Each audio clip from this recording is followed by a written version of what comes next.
Donc soyez les bienvenus à cette matinée d'information et de prévention. Alors ces troubles musculo-squelettiques, ça regroupe tout un groupe de maladies, un groupe d'affections qui touchent tout ce qu'on appelle les parties molles des articulations. C'est les muscles, les tendons, les gaines synoviales, les nerfs, ainsi que les cartilages, un petit peu des articulations, mais pas les os. La première étape, ça consiste à des douleurs qui surviennent pendant l'effort, donc pendant le travail, ce qui nous concerne, et qui vont se calmer au repos. Donc les gens souffrent pendant leur activité professionnelle, et puis dès que l'activité professionnelle est terminée, il n'y a plus de douleur. Généralement, à ce moment-là, les gens ne font pas trop attention à leur pathologie. Dans un deuxième temps, on va avoir des douleurs qui vont survenir au début de l'effort musculaire, au début de l'effort de travail, et qui vont disparaître au cours de l'effort. Les gens vous disent la douleur disparaît à chaud, quand mes muscles sont chauds. Alors la douleur disparaît, ce qui permet de continuer à travailler, à faire un effort et de s'abîmer un petit peu plus. Et par contre, au repos, quand on est bien reposé, soit la nuit, soit plus après le travail, vont réapparaître les douleurs qui sont assez invalidantes. Et c'est souvent à ce moment-là qu'on a des plaintes, nous, en médecine du travail, et qu'on voit les gens avec un véritable problème par rapport à leur activité professionnelle. Et la troisième étape, évidemment, c'est des douleurs permanentes. Alors c'est au repos, à l'effort, et là c'est très très invalidant. Et c'est généralement là qu'ils vont voir les rhumatologues pour des infiltrations.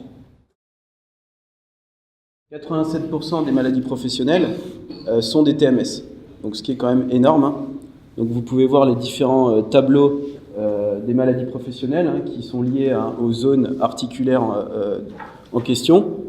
25% des accidents de travail sont des accidents de travail dus à la manutention, donc tout particulièrement important dans le bâtiment notamment.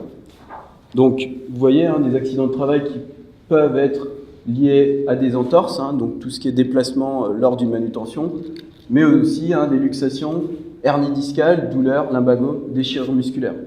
Donc ces accidents de travail surviennent parce que le bâtiment, par définition, c'est quand même assez dur comme corps de métier, mais c'est aussi un métier qui crée des maladies, on va dire, insidieuses sur la durée, liées à la répétitivité des mouvements traumatisants.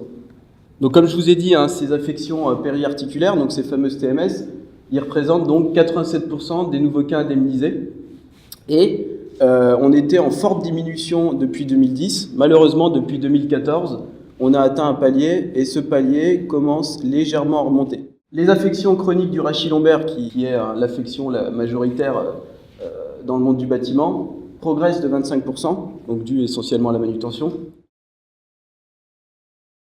Le canal carpien, ça se situe au niveau du poignet. Vous voyez en bas qu'il y a les os du poignet, ça s'appelle les os du carpe, et qu'il y a tout un système de tendons qui passent dans un défilé osseux qui s'appelle le canal carpien.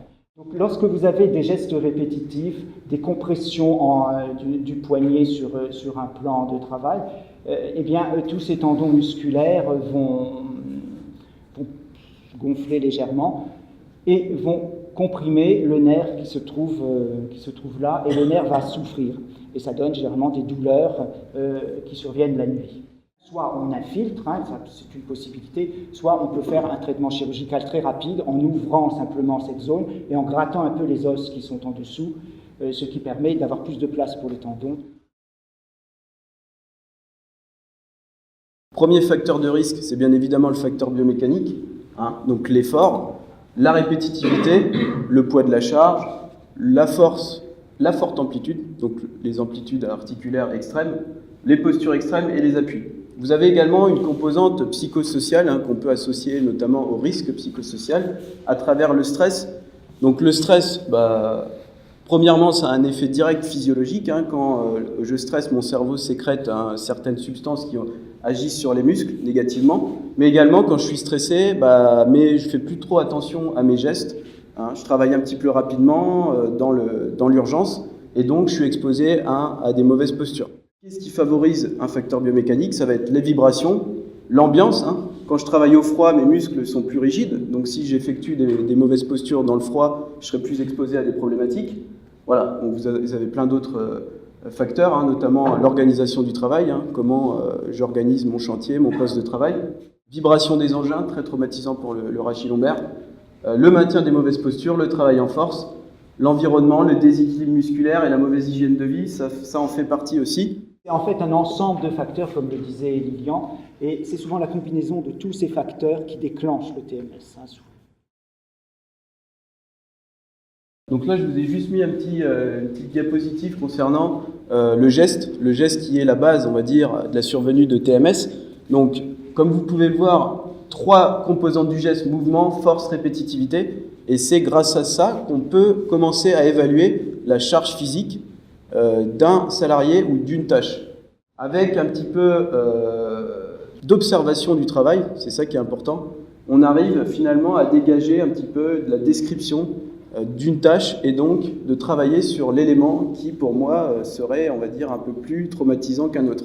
Oui, il faut savoir que lorsqu'une force est déployée par un muscle pour faire un geste, plus la force à déployer est importante, plus le muscle se fatigue et plus le temps de récupération musculaire est nécessaire pour récupérer, donc, est grand. Malgré la fatigue, si cela continue, on va se retrouver dans la situation où effectivement le muscle va souffrir, les tendons vont souffrir et il va y avoir des lésions qui vont apparaître. Ça illustre parfaitement en quoi, par exemple, l'organisation du travail permet de diminuer le risque TMS. Si la personne fait tout le temps la même tâche, voilà, par exemple dans une tranchée, une personne qui aide à déblayer ou autre, hein, en par exemple variant les tâches, en faisant de la coopération, en alternant les tâches, on permet d'augmenter ce temps de récupération entre 2 tâches répétitives. Donc vous avez en termes économiques 2 coûts, hein, les coûts directs. Donc bien évidemment, quand un de vos salariés se fait un AT dû à une manutention ou développe une maladie professionnelle liée à une pathologie articulaire, vous participez à l'indemnisation de l'absence du salarié, des incapacités reconnues, augmentation du taux de cotisation, le coût lié à l'aménagement du poste de travail, si jamais vous avez l'opportunité de proposer un poste de reclassement, et le temps consacré à la gestion du dossier non négligeable. Hein. Vous voyez qu'en moyenne, hein, on a 3 mois d'arrêt lors d'un trouble musculo-squelettique, ce qui correspond à environ, données de la caisse d'assurance maladie, à 30 000 € par TMS. Et ensuite, vous avez les coûts indirects, avec la gestion du remplacement du salarié, on ne sait pas quand il va reprendre, etc. On doit potentiellement faire appel à de l'intérim, du travail temporaire. Bon voilà, les écarts de productivité, les effets sur la production et l'image de l'entreprise, hein, tout simplement. Si vous êtes intéressé, vous renseignez sur l'approche économique de la prévention, qui est un dossier assez intéressant, voilà, qui montre bien que faire attention à ces fameux TMS vous fait indirectement gagner quand même de l'argent. Voilà, rapidement les aides financières pour prévenir hein, ces fameuses TMS. Donc vous avez la CRAMIF hein, qui vous aide financièrement, l'ASF, à travers l'ASF, l'aide financière simplifiée. Et enfin, pour tout secteur d'activité, vous avez l'aide actuellement Manut Plus, qui est une aide à hauteur de 200 000 € pour l'instant, de transpalettes, filmeuses, voilà, ayant élévateur, diable électrique, enfin tout ce que vous pouvez justifier en tant qu'aide à la manutention. Ça passe, c'est un petit peu mon discours d'ergonome, hein, par la conception et l'adaptation des postes de travail.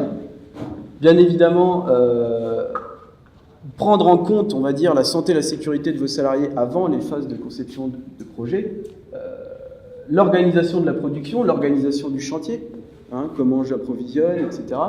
L'organisation du travail, bien évidemment, donc la gestion des équipes, l'alternance des tâches, la répartition de la charge de travail, la coopération, la formation et l'expérience des salariés.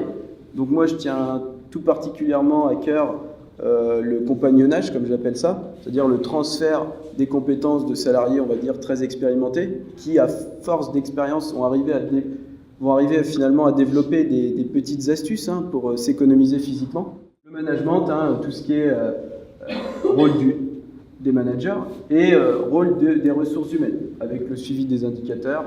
Mais vous avez également le service hein, qui est là pour vous aider donc à travers la veille du médecin du travail et des professionnels de santé, les sensibilisations collectives. Donc voilà, maintenant il y a le PRAP notamment, et enfin l'ergonomie. Donc l'ergonomie, l'étude de poste, chantier, bureau, atelier, le maintien dans l'emploi quand c'est trop tard, quand la prévention n'a pas été réalisée, et le handicap. Donc le handicap, tout ce qui est reclassement, adaptation des postes aux personnes en reclassement. Dès que vous voyez dans l'entreprise qu'il y a trop de gens qui se plaignent des épaules, des pieds, des genoux, etc., qu'il y a des troubles musculo-squelettiques qui arrivent, n'hésitez pas à nous en faire part parce qu'il y a probablement quelque chose à faire dans l'adaptation des postes. Parce qu'après, on arrive effectivement au maintien dans l'emploi et à la cellule PDP, mais ça, c'est trop tard. Ça coûte cher à l'État, c'est pas très sympa pour le salarié, et ça coûte cher à l'entreprise. Parce qu'une inaptitude avec licenciement d'un travailleur, tout particulièrement pour une TPE, dans le cadre d'une maladie professionnelle, ça coûte très cher. Alors, il faut savoir qu'il y a des assurances, on peut le dire un petit peu. On le dira aussi en accident de travail, qui peuvent un petit peu protéger les entreprises lorsqu'il y a des licenciements pour maladie professionnelle. Il faut y penser. Parce que nous, on y est confrontés tous les jours.